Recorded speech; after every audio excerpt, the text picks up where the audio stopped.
izi modoka naho zifise igitoro rero kandi akaba ari cyo gituma zishobora kugenda. Ngenda babwire ko zijya modoka nta nimwe ishobora kwiyatsa naho zifise igitoro. Kugira ngo zigire gute? Kugira ngo zigende birasaba yuko hari umuntu yinjizamo contact akagira ngo tick.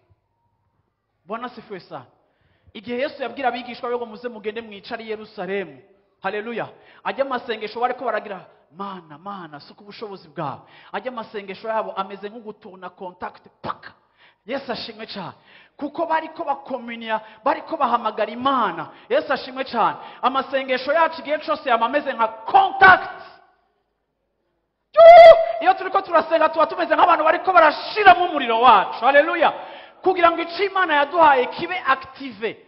Ntushobora kwatsa itara rya petrole utazanya akambi ngo udomeke ngo chick.